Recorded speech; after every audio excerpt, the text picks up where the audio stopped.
ইসলামী ফবিক করে রাখা হয়েছে। এমনভাবে আমাদের মিডিয়া, আমাদের কালচার, আমাদের শাসন ব্যবস্থা তৈরি করে রাখা হয়েছে, যেখানে এমনভাবে উপস্থাপন করা হয়েছে যে এটা ইসলাম মেজরিটির একটা দেশ, সেখানে ইসলাম প্রিয়তা, ইসলাম মুখী এই বিষয়টাকে ইসলাম ভীতি হিসাবে উপস্থাপন করা হয়েছে। এটা অত্যন্ত সুপরিকল্পিতভাবে করা হয়েছে।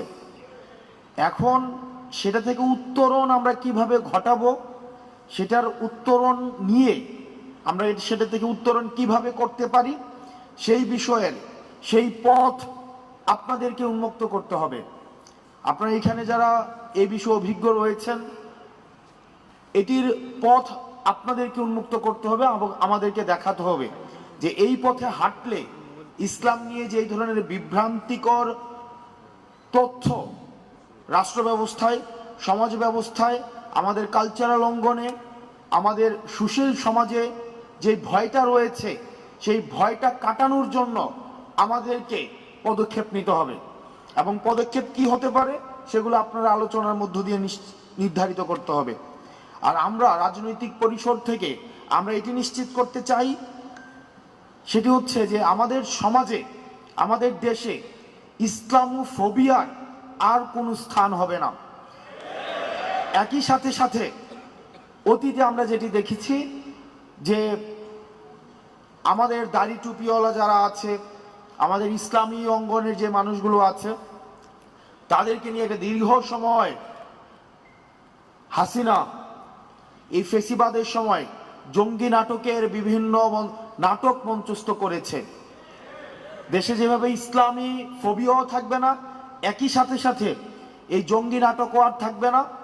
একই সাথে সাথে কোনো ধরনের এক্সট্রিমিজমও যেন না ঘটে, সেই বিষয়গুলোতেই আমাদেরকে সচেতন থাকতে হবে। আমরা এক্সট্রিমিজমকেও কোনোভাবে স্থান দিব না। দ্বিতীয় যে বিষয়টি, সেটি হচ্ছে অন্য ধর্মের যে ভাইরা আমাদের দেশে রয়েছে, তাদের প্রতি দায়িত্বশীল আচরণ করার ক্ষেত্রে আমাদেরকে সবচেয়ে বেশি ভূমিকা রাখতে হবে। আমাদেরকে দৃষ্টান্ত স্থাপন করতে হবে।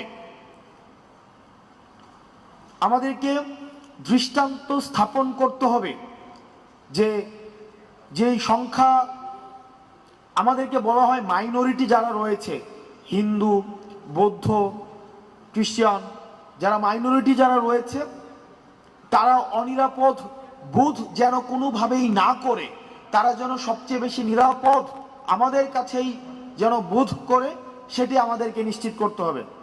আমরা বলতে চাই, বাংলাদেশ ধর্মের ভিত্তিতে মাইনরিটি নয়, বরং বাংলাদেশ বিরোধী যারা, তারাই হচ্ছে মাইনরিটি। আপনারা ভালো থাকবেন।